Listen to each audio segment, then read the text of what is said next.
What's going on, everybody? So, as some of you may or may not know, if you follow me or Tommy on Instagram or YouTube, we got a project in here. We got a project that needs to be done in a week. We got a big project. So basically what we've got is Tommy's SILVIA, the S15, which we are going to be handling all of the intercooler piping for this beast of a motor, and the downpipe, and mounting a catch can, and fixing the transmission mount, and a whole bunch of other little stuff that we're going to try to take care of while we have the car here. So now I'm going to show you guys the interesting process we're going to have to go through with this car. Now, this is a 3.5-inch outlet on this throttle body. It is a Wiggins style clamp.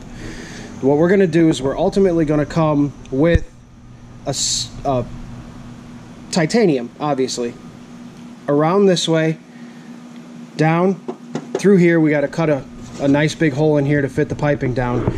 Then we're going to come around and we're going to try to mount this massive intercooler that I'll show you guys in a second. We're going to attempt to mount this massive intercooler without doing a whole lot of cutting to this body, because Tommy doesn't want any of that. Then we're going to come off of here, off of the turbo itself. We're going to rotate this housing around and down. We're going to do a 2.5-inch 90-degree cast elbow on this turbo, and then we're going to come down. We're going to do titanium here, 2.5-inch through the factory location right here, and then again down this side into the actual intercooler. Now, here's the problem that we're going to run into. I have a sneaking suspicion that due to the size, the sheer size of this intercooler, I don't know if you guys can get an idea of how big this is, but I'll just stick my foot next to it.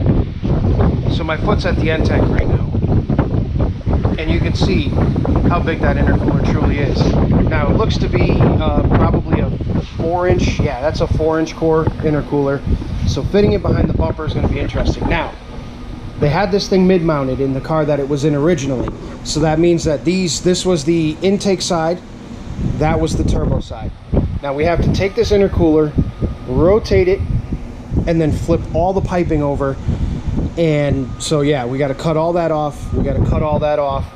We got to remanufacture it so that it fits underneath the car, and hope that those end tanks actually fit between the outer frame rails, which I don't know if you guys will be able to see it, but my concern with this intercooler is that right here, these guys right here, this might cause a problem for us because that intercooler is so wide. So we're gonna have to measure it up, and then we're gonna have to kind of come around this corner and then up through, and it's gonna be an interesting task for sure. So what we're gonna do today is we actually have to cut all the mounts off of this intercooler. We literally have to chop this mount off. We have to chop the 2 bottom mounts off. We're gonna have to make all new mounts for this. So we're gonna get on that right now. We're gonna start modifying this, cutting all the piping off, cutting all the brackets off, and we'll be back in a second. Alright guys, so the first step is we have to cut all of this off. We have to cut this piping off, we have to cut these brackets off, and we have to cut this piping off as well as these lower brackets, because all of this is going to be flipped this way so that this ends up on the proper side, the intake side, and that ends up on the turbo side. So we're going to cut that off now, and I'll bring you guys back as soon as that's done. Alright, we got everything off. We got the bottom mounts, the original bottom mounts off. We cut off the end tanks, or the end piping on both end tanks. Got those all cut nice and flush. We got the bottom mount off. So everything is ready to go. But as with anything that's used, you always find some interesting stuff. And in this one, we happen to find that. That is a snap-on swivel socket that was inside the intercooler. So imagine how fun that would have been if Tommy had put this in the car without changing anything and didn't hear that rattling around in there. That would have been absolutely catastrophic. So glad I found that. We're going to clean this intercooler out top to bottom because it's full of oil, so we're going to have to do that, and then we can start mocking everything up. So we're going to get to that now. We'll clean all this out. We'll throw some brake clean through it. We'll run some air through it, probably run some water through it just to get everything out of it, and we'll be good. Intercooler is mocked up in place. Now, of course, the lighting is all messed up, but you could see right there that it's touching the body, and over here touching the body. Now our goal is to get this intercooler to rock back and fit tight enough up against the actual rad support that we don't have to go stupid crazy cutting the supports and the bumper and everything else. So what we're going to do basically is we're going to come in here, mark this out, and we're going to cut a section of this piece out so that we can actually take this intercooler and rotate it back and make the brackets for it. So that'll in turn, it'll actually bring the bottom of this up a little bit, and it'll bring this back and out of the way. Then you won't have to cut as much of the bumper or as much as the support up here, but we're still going to have to do a ton of cutting. So Tommy, if you're watching this, close your eyes or put those crazy sunglasses on.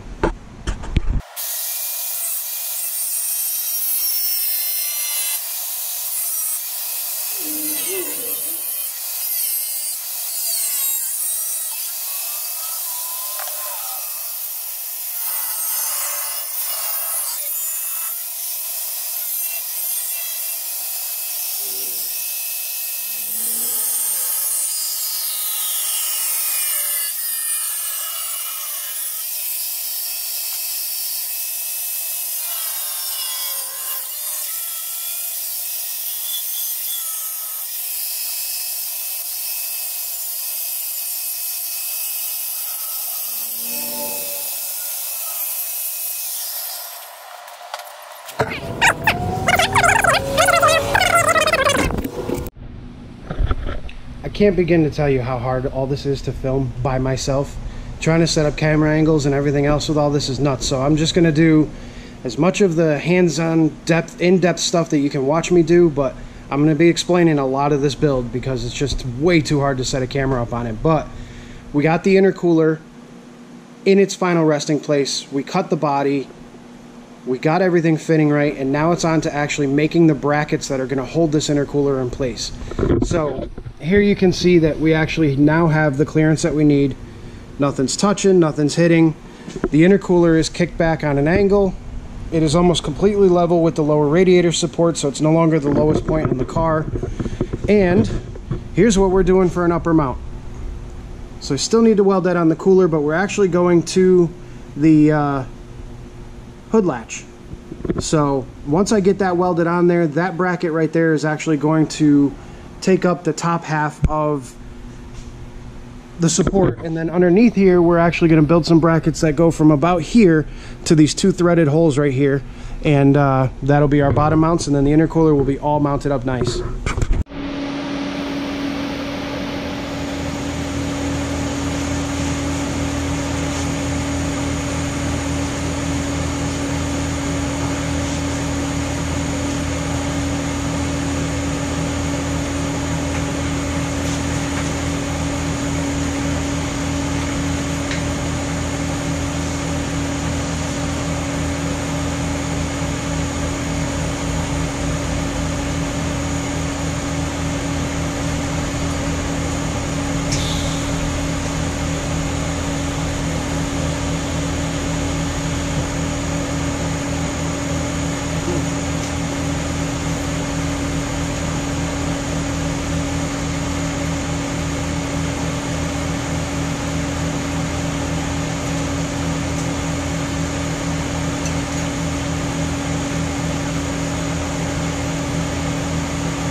Alright guys, so we got, finally, all the mounts are done.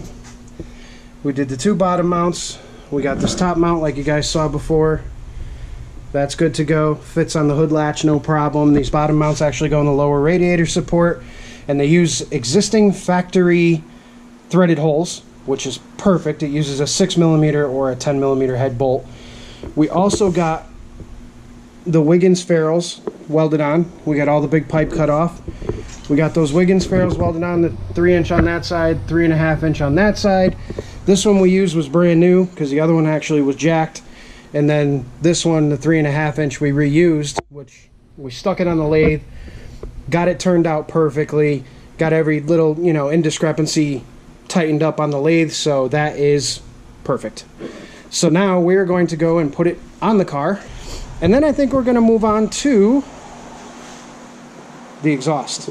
Now we got to make a downpipe, and the downpipe is going to come out this way just a hair, literally, I don't know, maybe an inch from here, and then we're going to turn it and run it straight along with the engine and then down as fast as we possibly can to keep all the heat out of this general back area here. So we kind of want to get it out, get it down, and then we're going to take the wastegate and we're actually going to rotate it up and we're going to recircuit into the downpipe. So it's going to be a pretty neat looking downpipe when we're done with it. Alright guys, so that is the end of this particular video on the intercooler. The intercooler is mounted up to the car. I don't know if I actually showed that in the video, but it is mounted to the car. In the next video, we're going to be doing the downpipe and a few other odds and ends. And then in the final video, we're going to do all of the intercooler piping. So like I said, a lot of this stuff right now is going to be filming me just doing the welding and some of the fab work. I want you guys to go over to Tommy's channel and check out his channel for all of the specs on the build, the finalized pictures, all the video on it, everything else. Tommy will have all that. So head over to his channel, check out the videos on the S15, come back to my channel, and you can actually see how it was all done. So thanks for watching, guys. Have a great day, and I will see you on the next one, which will be tomorrow.